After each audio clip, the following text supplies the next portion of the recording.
Muy buenas tardes. Muchas gracias por estar de nuevo aquí. Vamos a seguir viendo lo que se refiere a la concepción que tiene Ratzinger de la escritura como alma de la teología y como aquel nutriente, uno de los principales nutrientes fundamentales que tiene la Iglesia. Hemos visto lo que se refiere a la relación entre revelación, escritura y tradición.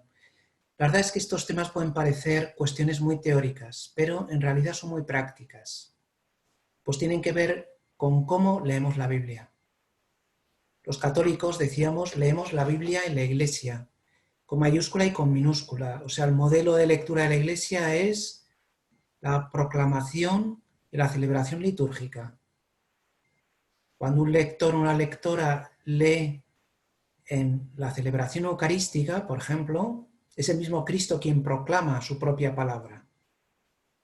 Mientras que decíamos que los protestantes tienden a una lectura más individual. Por poner una imagen, la típica lectura de un protestante es al calor de la chimenea, leyendo él solo la Biblia, ¿no? Nosotros decíamos que era una lectura más coral, más sinfónica, más plural. Veamos ahora algunos análisis que realiza Ratzinger sobre el modo de leer y criticar la escritura, ¿no? Bien, entonces he titulado esta parte Criticar la crítica, tomando el título de T.S. Eliot, ¿no? Y empiezo aquí haciendo referencia a una conferencia que tuvo lugar en París y Lyon en el año 1963, donde el entonces presidente de la Pontificia Comisión Bíblica, Ratzinger, había advertido sobre los peligros de un biblicismo unilateral en la predicación y en la catequesis de la Iglesia. Biblia, Biblia, Biblia y poco más, ¿no? La comprensión de la Escritura exige una cierta mediación, un determinado proceso hermenéutico e interpretativo, decíamos ayer. En efecto, una catequesis que explicara la fe, por así decirlo, directamente a partir de la Biblia, sin pasar por el dogma, podía pretender ser una catequesis derivada directamente de las fuentes. Aparece entonces un fenómeno curioso. La impresión de frescura, provocada en un primer momento por el contacto directo con la Biblia, desaparece, porque no es duradera. El texto, decíamos, necesita un contexto, y el qué se dice de un quién lo dice y cómo lo dice, para poder entenderlo en profundidad. No se puede perder como un arroyo que se empantana en las arenas movedizas de una lectura hipercrítica, donde le falta vida, le falta ese flow, dicen ahora, ese fluir, ¿no?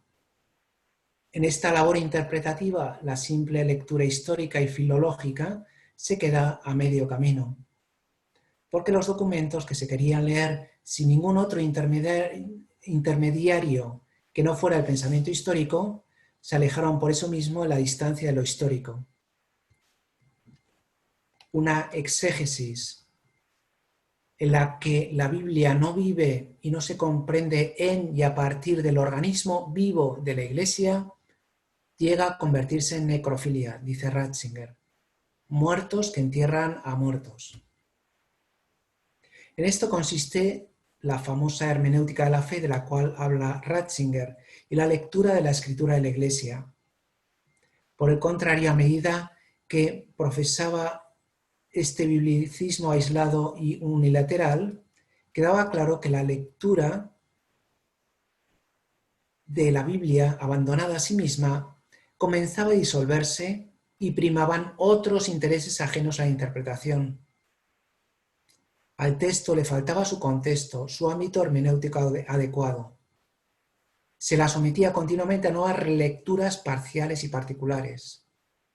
El intento de actualizar el pasado fue en realidad la propia experiencia, lo que llegaba a ser con toda evidencia el criterio decisivo para determinar lo que se consideraba que debía aparecer y permanecer como algo actual. Es decir, no el criterio de toda la Iglesia, sino mi propio criterio, mi propia lectura, unilateral y puramente personal. Nacía así una especie de empirismo teológico, diagnosticaba Ratzinger. en el que la experiencia del grupo, de la comunidad o de los expertos, los administradores de la experiencia, llegó a ser la fuente suprema. La palabra de Dios dejaba de ser la palabra del pueblo de Dios. El problema de las relaciones entre exégesis dogmática y exégesis histórico-crítica debía ser examinado urgentemente para encontrar una solución conciliadora y ésta pueda prestar un verdadero servicio a los creyentes. Una exégesis que sirva para todo el pueblo de Dios. Se presenta pues la dialéctica que se establece entre el tejido vivo de la tradición por una parte y los métodos racionales de la reconstrucción del pasado por otra. Así, cuando la revelación divina ha sido recibida y se mantiene viva, se produce una unión de todos los creyentes con la palabra de Dios más profunda que no cuando la Biblia es analizada de modo individual como si fuera un texto sin más. Es el solitario lector frente a la chimenea del cual hablábamos antes, ¿no? En este sentido, como hemos visto, existen intérpretes privilegiados de los cuales se puede beneficiar toda la Iglesia. La sintonía de los santos con la Biblia, dice Ratzinger, por sus sufrimientos compartidos con la palabra, le ayudan a comprenderla más profundamente a como lo hacen los sabios de la Ilustración. Esta fuente de la revelación no es accesible de otro modo que dentro del organismo viviente que ella ha creado y que mantiene viva. En este organismo, los libros de la Escritura y las declaraciones de la Iglesia que explican la fe no son testimonios muertos de acontecimientos pasados, sino elementos portadores de una vida comunitaria. Pasado y futuro se encuentran en el hoy de la fe, concluía el cardenal Ratzinger. Los santos son, por tanto, los verdaderos intérpretes de la Escritura, a pesar de su aparente ignorancia en ciencia exegética, y la Iglesia se constituye, por tanto, en el organismo, la comunidad hermenéutica y el contexto interpretativo en el que debe ser leída la Biblia.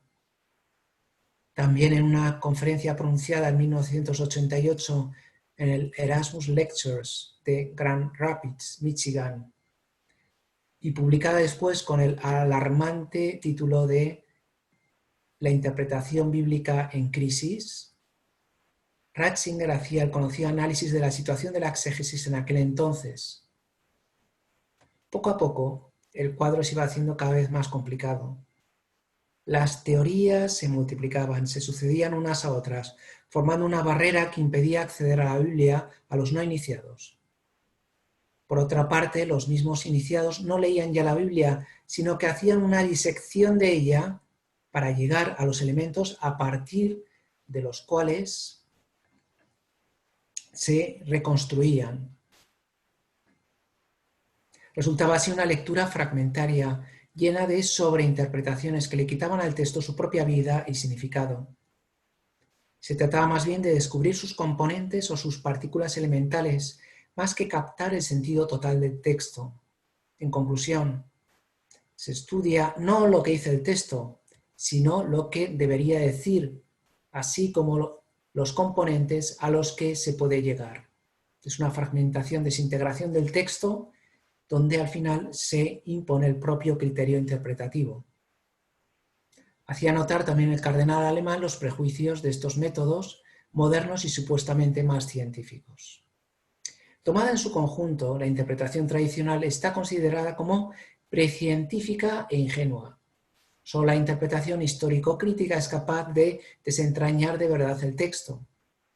Y al final, por esta misma razón, también la unidad de la Biblia resulta un postulado igualmente superado. Desde el punto de vista de la exégesis histórica, lo que vale para la relación entre el Antiguo y el Nuevo Testamento, incluso para relaciones entre las distintas partes de cada testamento, es únicamente la discontinuidad, nunca la unidad. Desfragmentación, ruptura. Novum testamentum invetere latet, vetus in novo patet, escribió San Agustín. Lo que está latente en el Antiguo Testamento se hace patente en el Nuevo. Para Ratzinger no se trataba de una lectura en solitario, una lectura solitaria, sino solidaria, en compañía. Leer la Biblia en su unidad y en su integridad, escuchando otras posibles interpretaciones y tal vez más acertadas lecturas, donde se integren también todas y cada una de las partes de la escritura. Una lectura plural y unitaria al mismo tiempo. En definitiva, concluía Ratzinger, la clave estribaba en suscribir la enseñanza conciliar sobre la inspiración y la lectura del texto, que tiene el mismo origen. Y como la Sagrada Escritura afirma la Dei Verbum, hay que leerla e interpretarla con el mismo espíritu con que se escribió, el sentido exacto de los textos sagrados, hay que atender no menos diligentemente al contenido y a la unidad de toda la Sagrada Escritura, teniendo en cuenta la tradición viva de toda la Iglesia y la analogía de la fe. Es decir, una lectura en la fe y en la Iglesia y que se confronte continuamente con el dogma, síntesis a su vez de la doctrina contenida en la Escritura.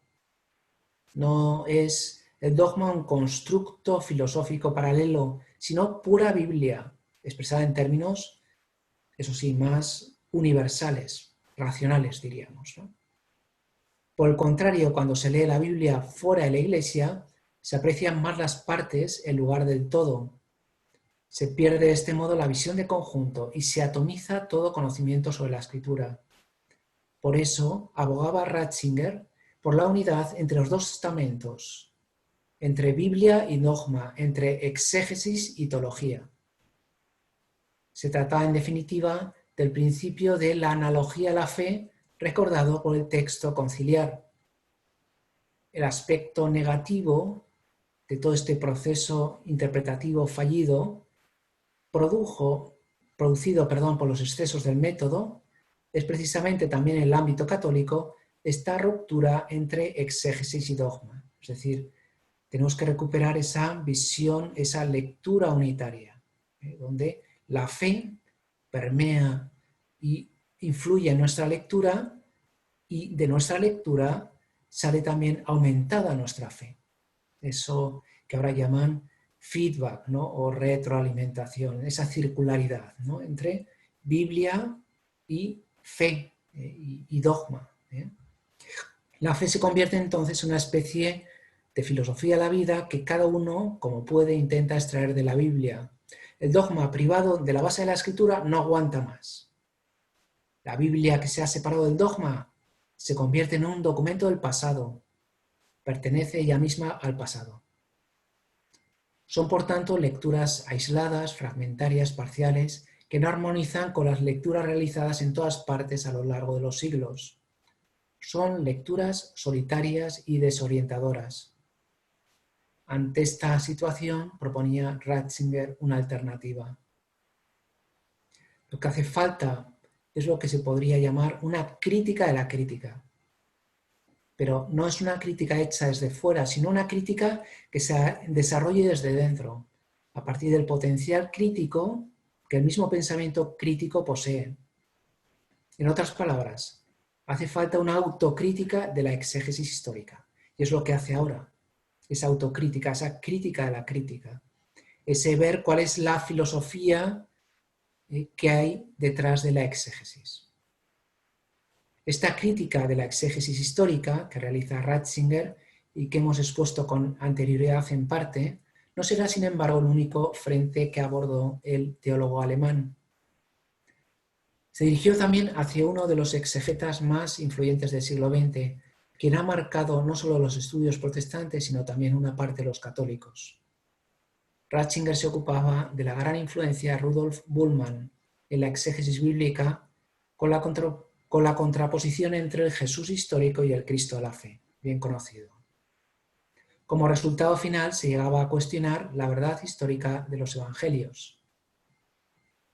El Cristo de la tradición eclesial y el Jesús histórico, presentado por la ciencia, pertenecen a mundos diferentes y no tienen nada que ver el uno con el otro.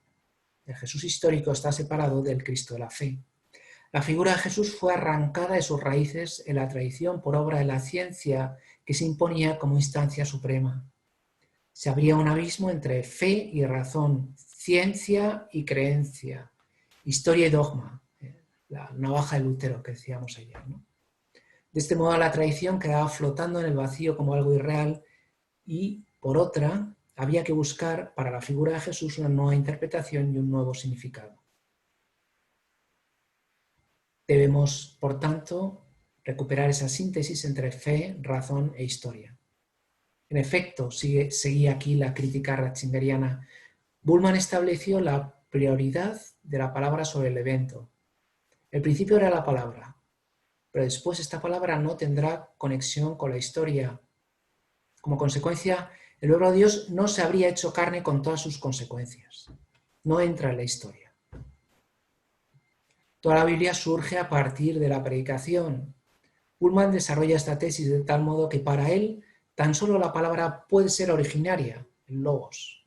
La palabra produce la escena. Todo lo que sea evento será por tanto secundario, de derivación mítica, fruto de la historia. Las palabras preceden a los hechos y en cierto sentido los crean, pero la historia no tendrá que ver con ellos. Palabra y evento se encuentran alejados de la historia, como el Jesús histórico tiene poco que ver con el Cristo de la fe, veíamos.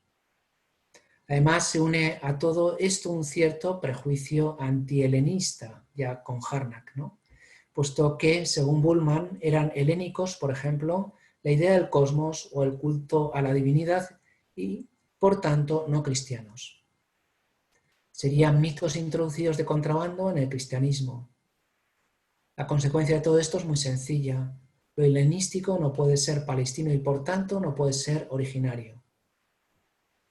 Todo lo que se refiere al culto, al cosmos o a la mística debe ser rechazado como una derivación posterior. Se produce entonces una desmitologización profunda de Cristo y su mensaje, una deconstrucción, una relectura en clave desmitificadora del habitual mensaje cristiano, una verdadera deconstrucción en clave racionalista. Ratzinger procede de nuevo a la crítica de la crítica, profundizando en los presupuestos filosóficos e ideológicos del exegeta alemán. Bullmann utilizaba como punto de partida la filosofía de Heidegger, como instrumento para dar actualidad a la palabra bíblica, que es lo que confería la validez al mensaje de Jesús. Pero esta reconstrucción, se pregunta Ratzinger, ¿no era producto acaso de esa filosofía heideggeriana? ¿Cuál podía ser su credibilidad desde el punto de vista histórico? Al final, ¿es a Jesús o a Heidegger a los que escuchamos en ese intento de comprensión? Buena pregunta, ¿no? ¿Jesús o Heidegger? Parecía que los presupuestos filosóficos ocupaban un protagonismo demasiado grande, hasta el punto de anular el mismo objeto del estudio. El método influía, por tanto, demasiado en el objeto. La deconstrucción de todo el texto bíblico acababa apenas de empezar. Con tales premisas, la figura de Jesús estaba condicionada y comprometida, puesto que Jesús había de ser tan solo considerado como estrictamente judaico. Todo lo que es helenístico debe ser rechazado, a la vez que hacía falta renunciar a todo elemento sacramental o histórico. Se trataba, pues, de una nueva lectura donde las premisas y los presupuestos ocupan un lugar central. La figura de Jesús se desdibuja.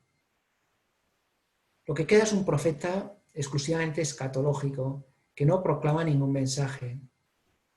Él no hace nada más que gritar de modo escatológico, invitando a estar alerta frente al totalmente otro, hacia la trascendencia y presentándolo de modo perentorio como una espera del fin inminente del mundo.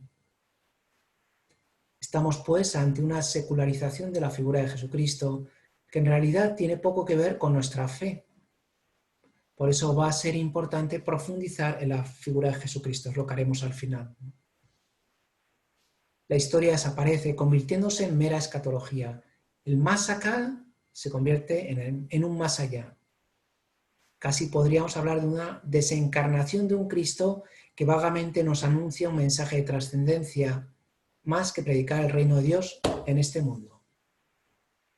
El horizonte de interpretación, en opinión de Ratzinger, ha de ser así más amplio del que proponen los presupuestos Bullmannianos.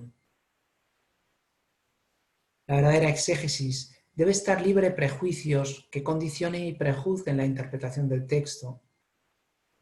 El exegeta no debe acceder al texto con una filosofía preconstituida, sino que ha de permanecer abierto a la misma realidad, también histórica. No debe someterse a los imperativos de una visión del mundo que se presenta como moderna o científica y que determine desde el principio lo que puede y no debe ser. No puede tampoco excluir como premisa que Dios pueda también hablar al mundo con palabras humanas y puede rechazar que Dios pueda entrar y actuar en la historia humana, por inverosímil e increíble que pudiera parecer al principio. Por eso la mejor clave hermenéutica la constituye la fe, pues se trata de una luz donada y superior que ilumina el texto leído y que no anula la realidad en sí misma. Sería algo así como una segunda inspiración. Vuelvo a proponer entonces Ratzinger esta hermenéutica de la fe y una exégesis abierta muy acorde con las reivindicaciones de la hermenéutica contemporánea.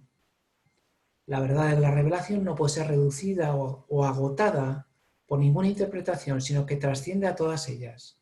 Como habíamos mencionado ya, la Biblia da testimonio de la revelación, pero el concepto de revelación en cuanto tal la supera, la trasciende.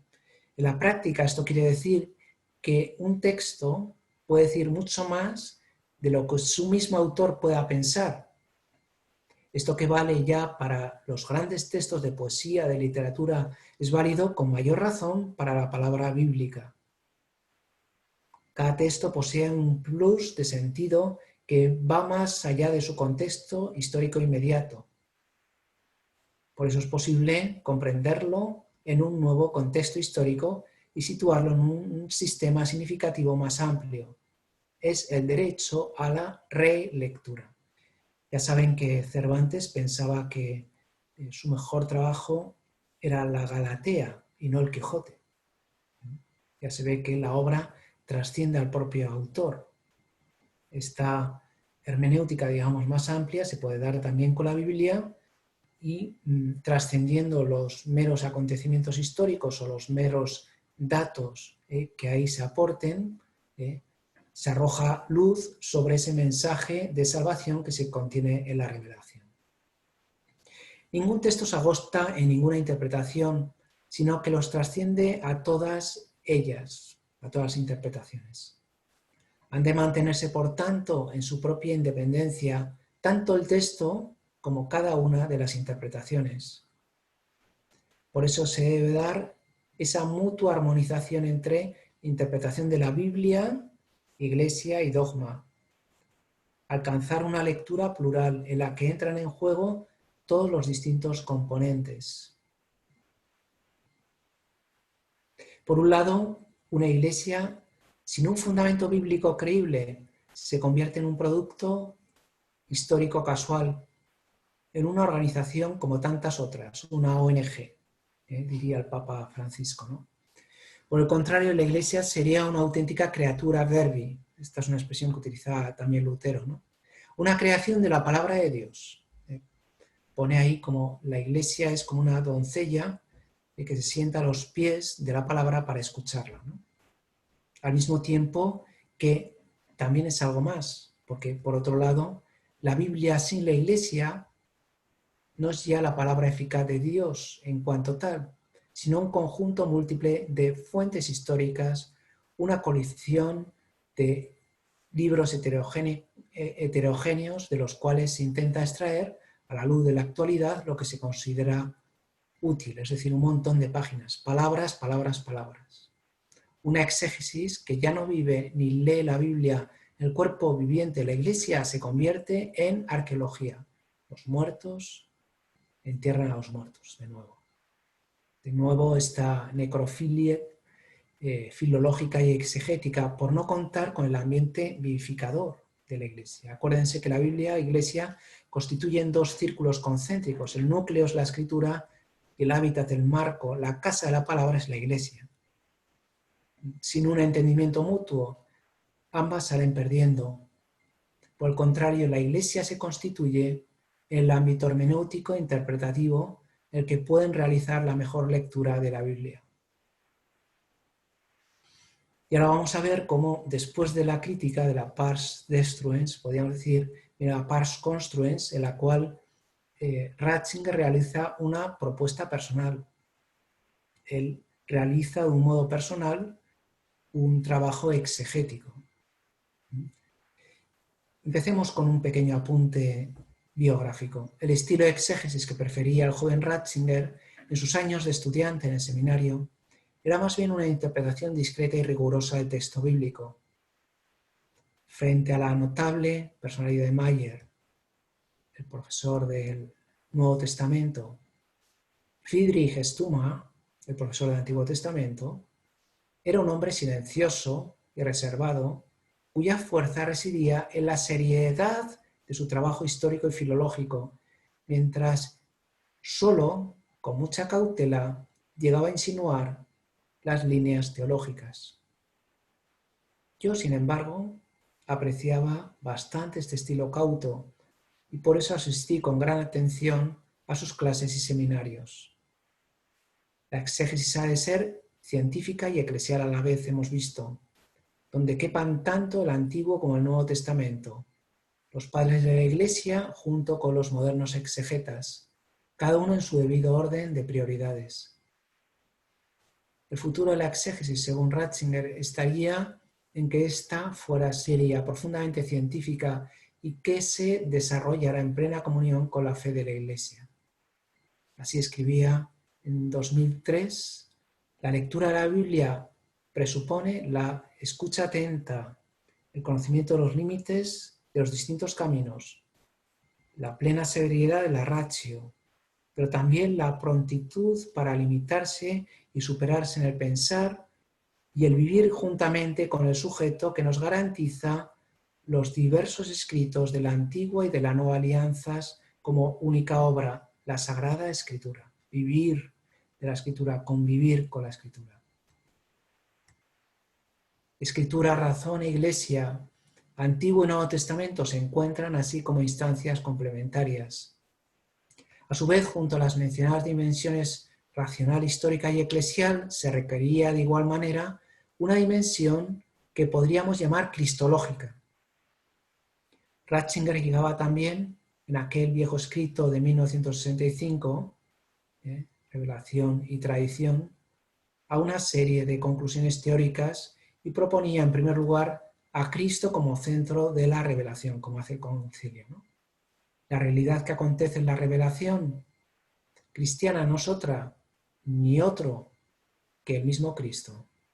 Es Él en sentido propio la revelación. Cristo va a ser la clave hermenéutica de toda la Escritura y leer la Biblia será sobre todo mirar a Cristo. Esta hermenéutica cristológica considera a Jesucristo, su muerte y su resurrección como clave interpretativa de todas las Escrituras. Con el tiempo, el mismo Joseph Ratzinger se atreverá a hacer una prueba y a presentar su propia propuesta exegética, histórica, eclesial y cristológica, por medio de su última obra, Jesús de Nazaret,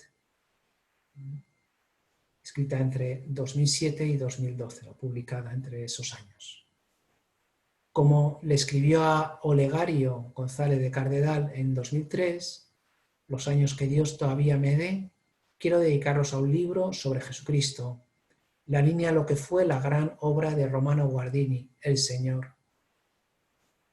La alternancia entre lo científico y lo espiritual y el rechazo del positivismo cerrado para buscar una hermenéutica más amplia del sensus plenio propuesto por el pensador ítalo-germano, le parecía una buena fórmula que podía quedar, sin embargo, en una promesa incumplida. El Papa Benedicto XVI nos invitaba a dirigir, de nuevo, nuestra mirada crítica y creyente con fe e inteligencia hacia Jesús. Podía allí aplicar todos los presupuestos exegéticos que había analizado y que acabamos de ver. Él mismo sintetizará años después su propio itinerario habitual e intelectual en torno a la cuestión. He intentado presentar una exégesis, una interpretación de la escritura que no siga un historicismo positivista, sino que incorpore también la fe como elemento de la interpretación. Jesús de Nazaret era un libro dirigido no solo a teólogos o exegetas, sino también a cualquier lector más o menos creyente, como destacó en su día un filósofo. Aquí nos puede entrar la duda, ¿no? Es que no tenía nada que hacer durante su pontificado, que escribió un libro sobre Jesucristo. Por supuesto que tenía mucho que hacer, pero consideraba que hablar de Jesucristo es el cometido central de su ministerio, del ministerio petrino. Sin embargo, no por esto suponía un acto de magisterio pontificio. Cualquiera podría contradecirme, había escrito el Papa Ratzinger, a la vez que pedía un mínimo de sintonía, sin la cual no cabe comprensión alguna. Como buen alemán, Benedicto XVI valoraba las virtudes del método histórico crítico. Es y continúa siendo una dimensión irrenunciable del trabajo exegético. Al mismo tiempo que volvía a reconocer sus límites, pues abandona la palabra en el pasado, al olvidar la actualidad y las aplicaciones que ésta tiene en el momento presente. La palabra de Dios fue pronunciada en el pasado, pero resuena también con vida en el presente y debe ser iluminada por la misma fe, volví a recordar. De ahí, por ejemplo, la abundancia de referencias veterotestamentarias, tal como puede descubrir cualquier lector del libro. Joseph Ratzinger tan solo intentaba partir del método histórico-crítico y la exégesis, sobre todo de origen alemán, todo hay que decirlo, es un poco autorreferencial ahí, para llegar al final un poco más allá en la comprensión de las palabras sobre Jesús. Los temas no se exponían en el libro de modo sistemático, sino que la forma que tiene de comentar un pasaje de la Escritura recuerda a la de los grandes padres de la Iglesia, donde unas interpretaciones dan pie a aparentes digresiones que, sin embargo, proceden de relecturas y actualizaciones del texto sagrado. La sacra pagina, decíamos, la lectio divina. De ahí la validez y la importancia de la lectura espiritual del texto bíblico, que ha de tener su aplicación concreta a la propia vida. Las cuestiones tratadas han sido así convenientemente seleccionadas para realizar un análisis exegético de cada escena sería imposible. Pues realizar un análisis exegético de cada escena sería imposible. Por eso, afirma Chapa, selecciona algunos textos que ilumina e interpreta desde otros lugares de la Sagrada Escritura, unión de Antiguo y Nuevo Testamento, recurriendo también a diversas interpretaciones antiguas y modernas, intercalando ocasionalmente actualizaciones puntuales para llegar a los rasgos más definitorios de la vida del ser de Jesús. A lo largo del texto en el que va indagando sobre la figura de Jesús, Joseph Ratzinger volvía a hacer referencia a sus ideas sobre la interpretación de la Escritura. El relato de las tentaciones de Jesús, cuando se refiere a la segunda tentación, el Papa teólogo se refería de nuevo a cómo el diablo se presenta como un teólogo y un buen conocedor de la Escritura. ¿Se acuerdan? Quien sabe citar el Salmo 9 con exactitud. Vuelve aquí a ser traída a la memoria la citada leyenda del anticristo de Soloviev, al mismo tiempo que señalaba: con este relato Soloviev ha querido expresar de modo drástico su escepticismo respecto a cierta exégesis de su tiempo. No se trata de un no a la interpretación científica de la Biblia en cuanto tal, sino una advertencia en su mayor parte útil y necesario sobre los caminos erróneos que puede tomar. La interpretación de la Biblia puede convertirse en un instrumento del anticristo. No solo lo afirma Soloviev, sino que lo dice el mismo relato de las tentaciones de Jesús en el desierto. Los peores libros que han destruido la figura de Jesús, que han desmantelado la fe, han sido escritos a partir de presuntos resultados de la misma exégesis. Hace falta, por tanto, una nueva exégesis, una verdadera exégesis. Duras palabras que hacen ver lo necesaria qué es una correcta exégesis en estos tiempos de exilio de la palabra. Pues muchas gracias, yo había llegado hasta aquí, y ahora si quieren pueden formular las preguntas o las intervenciones que les parezcan oportunas.